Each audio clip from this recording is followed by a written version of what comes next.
God. There's no way! I said I'd become an academic weapon. Bro, I'm looking like an academic tool. 73%? Not gonna get a single exemption this semester. How am I gonna fix this? Oh, no. Wait. Oh my God, of course. Of course. Oh yeah, this one gonna do numbers for sure.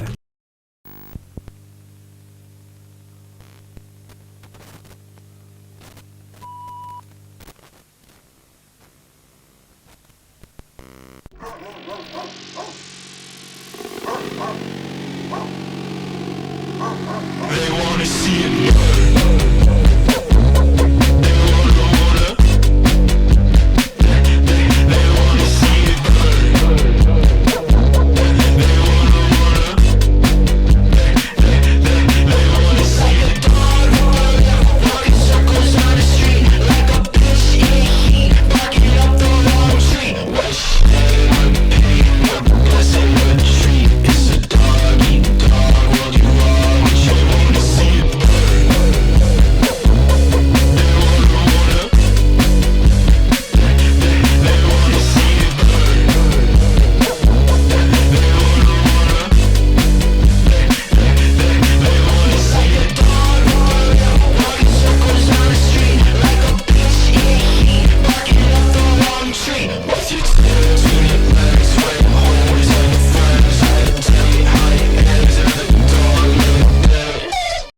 Dystopia, an imagined state or society in which there is great suffering or injustice, typically one that is totalitarian or post-apocalyptic.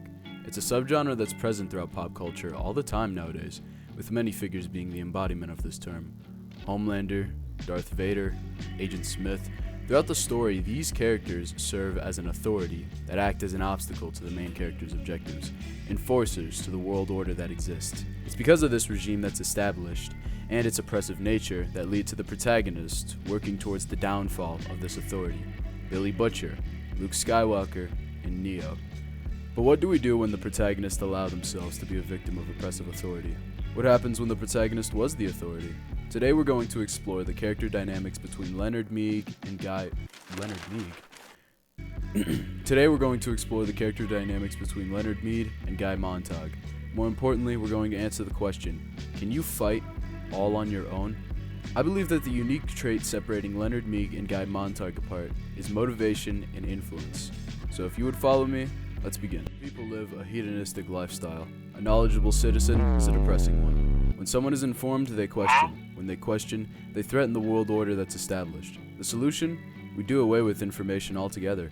Entertainment becomes the desire of man.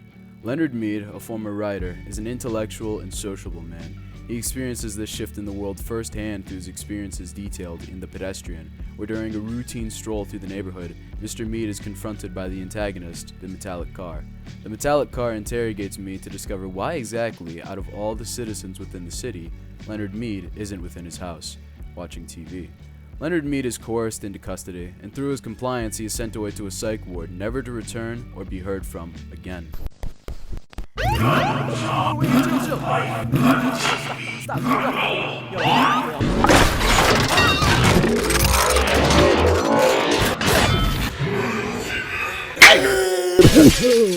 Oh, my stomach. Oh, Jesus. I was just going for a walk. Walking? Nah, I'm gonna have to put you away. You said you were a writer. What's it you Romance novels? God, no! I'm gonna take you. Yo, you play too much! You play too much! Why did Leonard enter the vehicle? Why does he roam the streets each night when he could be spending his time back home like everyone else? That's because Leonard Mead is unlike others. We already understand this through the context of Fahrenheit 451's universe, which is shared with Leonard Mead. Any profession that has anything to do with literature has been excommunicated from society. Leonard Mead is an outcast. And while the rest of the world doesn't require relationships now, as they can find their own through TV, Leonard is the opposite. He's a lonely man who desperately looks to find an interaction, even when he knows it's hopeless. What is it now? 8:30 p.m.? Time for a dozen assorted murders? A quiz? A review? A comedian falling off the stage? He later admits to the metallic car that he is unmarried, juxtaposed with the many characters in Fahrenheit 451 that are married, whether they are happy or not. Nobody wanted me. And finally, the biggest clue to Leonard Mead's absolute loneliness comes from the context included within the pedestrian. In 10 years of walking by night or day, for thousands of miles, he had never met another person walking. Not once in all that time. Leonard Mead has no influence within his life. There's no one that can support or oppose his endeavors because nobody cares. In all his years of roaming the streets, when initially faced with the choice to stand out or remain silent, Leonard Mead conceded. For long ago, he had wisely changed his... Try that again. For long ago, he had wisely changed to sneakers when strolling at night, because the dogs in intermittent squads would parallel his journey with barkings if he wore hard heels, and lights might click on, and faces appear, and an entire street be startled by the passing of a lone figure, himself, in the early November evening. Leonard didn't want to face confrontation with his ideals. He didn't want to stand out against others. He wanted to fly under the radar, and because of this lifestyle that he maintained for 10 years, it would serve as a detriment to him once he met the metallic car. It was noted in the story that no human being was inside the vehicle. Leonard was simply facing a machine. And unlike Shia LaBeouf's Shakedown, that car can't stand on two legs and chase after him. Leonard had a choice to resist, but instead he entered the vehicle. He spent his life as a man with no motivation and no influence. Thus, when it came time for him to make a choice between freedom or enslavement, he chose the latter. Now that Leonard's out of the way, let's switch to Montauk. Understood? Yes, sir! Please rise. Happiness is truth. Freedom is choice. Self is strength. Now there is one major difference between Leonard Mead and Guy Montag. That's setting. For Leonard Mead, his was more simplified, courtesy of this being Ray Bradbury's first short story that was a concept Fahrenheit built off of. In Guy Montag's world, things are much more in-depth. Death and life have no meaning. People spend their days inside watching programs, so they're not truly living. Wives don't care about their husband if he passed. They could always get another, so their last husband never truly died. Citizens engage in adrenaline-fueled death races, and suicide can be remedied with the simple use of a vacuum. Innovations have taken place to infrastructure. Houses can no longer be burnt down. So what are the brave firefighters meant to do when they no longer need to save? They enforce. Knowledge is power? No. Knowledge doesn't exist because it's burned down to the very spine of weak leather by these firemen. Guy Montag is one of them, a married man who finds beauty in the arcs of the flames and the scent of kerosene as it soaks the many pages of words that have lost their impactful meaning. The job of a fireman is simple: censorship. For a regime to be maintained, lack of knowledge must be kept. If you don't want a house built, hide the nails in wood. If you don't want a man unhappy politically, don't give him two sides of a question to worry him. Give him one. Better yet, give him none. Despite what Captain Beatty will preach, the peace of mind comes at a cost to many. Guy Montag experiences this firsthand with his wife. It's their shallow relationship that causes Montag to question his life. Ignorance is bliss. Mildred Montag is the walking personification of this. She sits in the living room every day, watching the same TV show. She goes to sleep every night, providing herself with the same white noise drilled into her ears via seashells. Her only needs are materialistic. How long you figure before we save up and get the fourth wall torn out and a fourth wall TV put in? When Guy Montag returns home one night, he finds Mildred unconscious and dying. This is the aspect of Guy Montag's life where negativity is the most prevalent. His relationship with Mildred is fake. It's become so shallow that neither of them remember when they were even married. And for Montag, the only thing he serves as, for lack of a better word, Sugar Daddy. Yeah, I'll see myself out. Now, that doesn't mean Mildred's hollow relationship with Montag is the only one he has going on. It's actually on this same night that Mildred tried killing herself, that Montag met a young 17-year-old girl by the name of Clarice McClellan. She's a free spirit who, despite the bleak world around her, has never lost her sense of independence and curiosity. Through their conversations, Montag finds respect for her. But Clarice's favorite subject wasn't herself. It was everyone else and me. She was the first person in a good many years I've really liked. She was the first person I can remember who looked straight at me, as if I counted. Clarice questioned Montag. Unlike other people who would act to placate a fireman, she spoke to him on her own terms. Someone was questioning Montag's motives.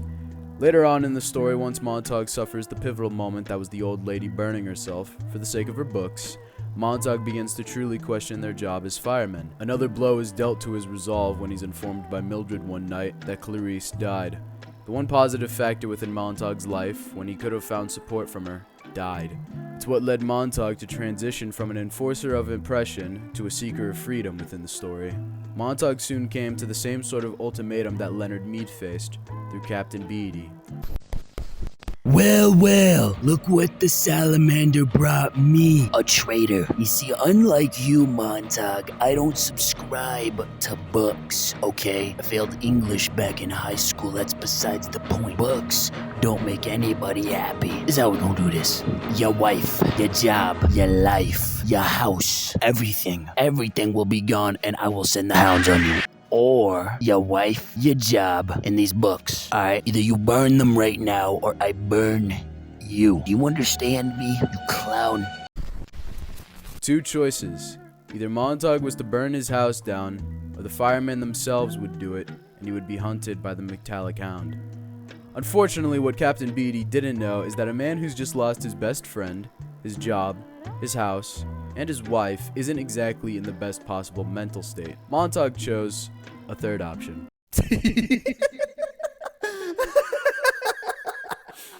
Nah, man. I'd crash out.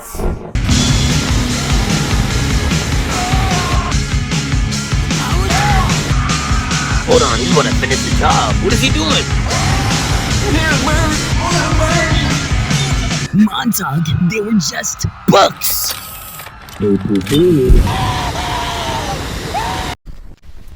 What built up this moment for Guy Montag had been an emotion brewing for years. It didn't have to start with Clarice McClellan, although that was the most important piece to the puzzle. It had began when Montag chose to start hoarding books. It began whenever he allowed Guy Faber, the first time he met that man. Wait a minute, Guy Faber, that's not even his name. Sorry. It began whenever he allowed Faber, the first time he met that man, to go free, even though they both knew he was in possession of a book. Guy Montag always had an eternal conflict of the state of the world, brewing within him, and it's because of the relationships he formed with others and the influence that being a fireman had begun to have on him that allowed Montag to make his choice, juxtaposed to Leonard Mead, who lived alone entirely. That's what I believe was a major focus whenever Ray Bradbury concocted The Pedestrian and Fahrenheit 451. Although someone seeing these stories at face value would believe Leonard to be the one more likely to fight back against this oppressive world, Bradbury defied our expectations by using someone who was the oppressor. It's what made Fahrenheit 451 a compelling redemption, and The Pedestrian a somber tragedy. Character development. Guy Montag and Leonard Mead are incredibly similar. Both have an interest in literature, both are living a life where they feel like they're nothing, and both hold an internal resentment towards their position within the world. So yeah, with that being said, I'm gonna be sitting in class, praying that this at least gets me an A-. I hope you enjoyed my presentation. Have a good night. No one is looking out for you now, boy. That's racist.